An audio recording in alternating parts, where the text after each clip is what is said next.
સુરત શહેર police commissioner Ajay Tomar દ્વારા હોળી અને ધૂળેટીના તહેવારને ધ્યાને લઈને જાહેરનામું બહાર પાડ્યું છે અને જાહેરમાં એકબીજા પર રંગ કે પછી પાણી નાખવા પર પ્રતિબંધ મૂક્યો છે। આજે હોળી અને શુક્રવારે ધૂળેટીની સુરત સહિત દેશભરમાં ભવ્ય ઉજવણી થનાર છે। ત્યારે 2 વર્ષથી જાહેર ઉજવણી પર પ્રતિબંધ હતું। જો કે હાલમાં કોરોના કેર ઓછો થતાં સરકારે ઉજવણીની પરવાનગી આપી દીધી છે।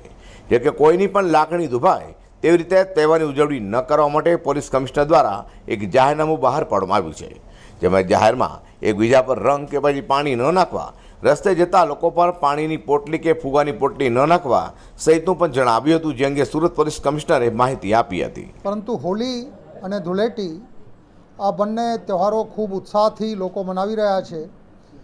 એક જાહેરનામા પોલીસ દ્વારા ઇસ્યુ કરવામાં આવ્યા છે, જેના પ્રમાણે જાહેરમાં કોઈ ગલત તરીકેથી હોળી રમવાના કોઈ પ્રયાસ ના કરે એટલા માટે આ જાહેરનામા ઇસ્યુ કરવામાં આવ્યા છે।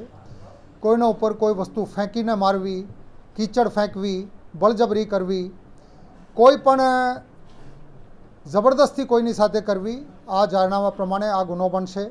હું બધાને અપીલ કરું છું કે સમસ્ત નાગરિકો, સમસ્ત પ્રજા ખૂબ પ્રેમથી, એખલાસથી અને આનંદથી હોળીના તહેવાર મનાવે, પરંતુ એના ઉજવણીમાં કોઈ પણ પ્રકારની બળજબરી કોઈની સાથે ના થાય, કીચડના ઉપયોગ ના થાય, કોઈ પથ્થર કે ફુગામાં પાણી ભરીને મારવામાં આવે છે જેના લીધે અકસ્માતો બનતા હોય છે।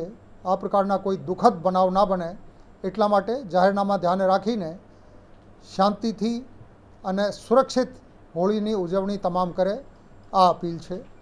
ફરીથી આપને બધાને હોળીની ખૂબ ખૂબ શુભેચ્છાઓ। સુરતમાં વર્ષોથી ધામધૂમપૂર્વક હોળી અને ધૂળેટી પર્વની ઉજવણી કરવામાં આવે છે, ત્યારે આ વર્ષે પણ હર્ષોલ્લાસ અને ભાઈચારા સાથે હોળી અને ધૂળેટી પર્વ ઉજવવા સુરતીઓને પોલીસ કમિશનર દ્વારા અપીલ કરાઈ છે।